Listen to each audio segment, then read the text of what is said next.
You can see all that stuff too, so in there. Yeah, okay. Hey, I'm Seth Hewitt, and we're here at Transworld because you guys asked me questions, and I'm gonna answer them the best I can. And Northwave and Drake, Northwave and Drake hooked up some Drake bindings for the winter. And Volcom put together like a backpack and some goodies. Looks like a mouse pad, some first layer, and some gloves and stuff. So the winner will get that. Let's get started with Ollie McFirth. First question on the deal here. I've seen a lot of your video parts, and I've seen a lot of your, I'm assuming, nasty falls. What is your most detrimental injury snowboarding, and how did you do it? Well, okay. I'd have to say my worst injury would be 6 broken ribs opening day. Not this last season, but the season before. And yeah, it happened at our little warm-up rail spot, first of the season, 6 inches of snow. And yeah, man, I took it to the ribs. It took me out for like 2 months, so that sucked. All right, here's one. Hey Seth, if you had to describe snowboarding in one word, what would it be? A, fun. B, challenging. C, jump. D, powder. E, rails. F, Chris Bradshaw. Or G, other answer. I don't know, man. Chris Bradshaw is like one of my favorite snowboarders, so seriously. that's a good one. I'll go with F.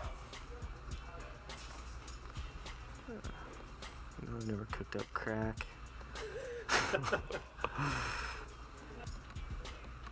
This comments by Greg. Yo, Seth, do you skate? It seems like a lot of pro snowboarders love skateboarding. Do you think it helps your snowboarding, or is it just something to keep you busy during the summer? It just seems weird. I've never really been able to get into skating. I'd rather go longboarding or wakeboarding. Yeah, man, I skate. We try, like, a couple of my friends, we like go skating, I don't know, as much as possible. Usually mornings, because everyone's kind of just amping to get up and go do something. And the weather's been so nice in Salt Lake right now that we've been able to skate a lot. It's been raining a bit, but it's been really cool. So usually it gets warm and you have to go really early, and that gets old after a few mornings in a row. But yeah, I like to skate a lot. This one's by Christian. Your nose press and tail presses are so sick. How do you do it so good? Is there an exercise that you did or something like that? Well, I'm really psyched you like my pressing ability. No, man, practice. It took me a while, dude. Like, I would see Jeremy and JP, and like they were kind of like innovators of presses, and Nate Bozung and stuff like that. They press so easily, and I just always tripped out on how they could do it. And I was like, I'll never be able to do a nose press. There's no way. Like, I'm not doing that, especially on like a skinny handrail, you know. I just worked my way up from boxes to flat bars to handrails, and then like taking it to a street rail. And yeah, man, it's just a lot of practice, a lot of dedication, and I don't know. That's pretty much how it happens. And one day you're just like, dude, I got it. That's it. Hey Seth, oh, this one's by Silver Lining. Hey Seth, I'm a longtime bear rider, and it seems like there's a lot of hate for bear by people who have never had the life-changing experience of riding the park. And I'm sure you have been there to diversionize many pros. Ooh, I don't know. Which pro showed the most hate before and the most stoic after? And you know, to be honest, the first time I went to Bear, I freaked out. It was like, I mean, you would have to be a complete idiot to not like that place. Like, that place is like a dream. It's like boxes from the top to bottom. It's a skate park. You just go there, and it's like the best thing ever. So, I mean, I don't know. I've never really experienced someone like hating on it and then liking it after. I just always think people like it. Matt says, if you never began snowboarding and became pro, what would you imagine your life path, career would have been like? Dude, a lot of hammer and nails, I'm sure. Yeah. Construction.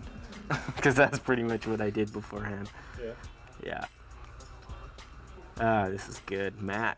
Ooh. What is one thing or inside joke no one knows about JP?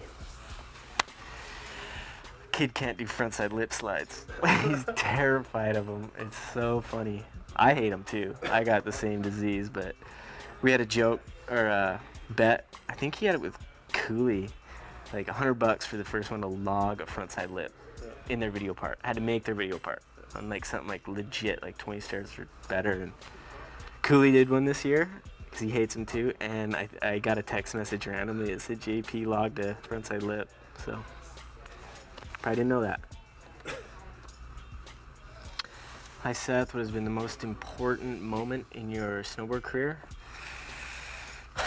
I would have to say film with MDP.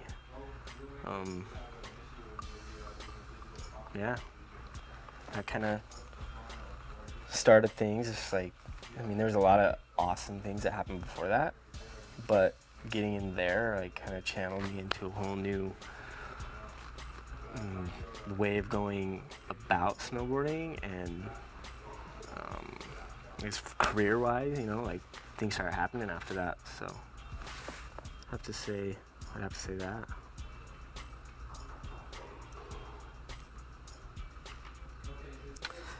Young Money writes in, favorite place to get a good burrito? Mocha Salsa, obviously. Okay.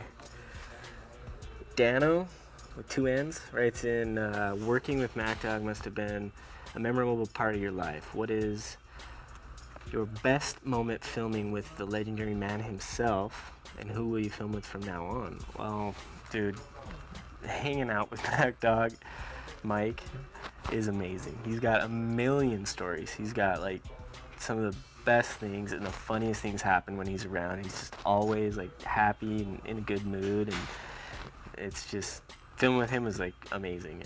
And I filmed with people this year, so, and it went really well, and I'm super hyped on working with those guys, and yeah, we'll see what the future has. What's the proper way to say your last name? Says Peter ADD Hewitt, I guess. I think it's French. I cleared this one up.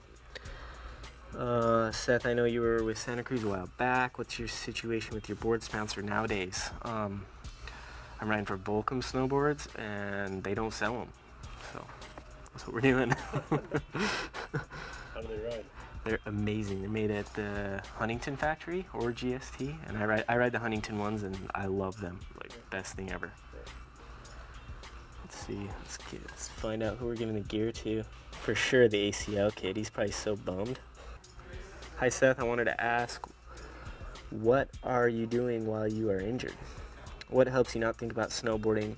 I know it's summer, but I'm after ACL surgery and can't keep my mind off thinking about shredding, and it sucks. Playing guitar, taking photos, but still thinking about it. Man, you got the disease everybody gets once in a while when they get hurt. Like, I don't know, man. I try to just focus on getting healthy. What do you do? I don't know what to do, man. I get bored. Stupid internet, like, sucks. That's a tough place to be in. Just find something you like to do. Yeah. Advice, huh? Keep going, and yeah, do it. Think about snowboarding. Get psyched on it again, and I don't know. Maybe you'll come back stronger. Cause like sometimes when you like visualize about snowboarding, it like makes you better. Even though you're not even snowboarding, like you still get little muscle twitches and stuff. So it could help. Via Ross blew out his ACL. Can't stop thinking about snowboarding. Well, you're gonna be thinking about snowboarding, my friend, because you're gonna get a box of bindings and a box of Volcom gear. So thank you for the questions.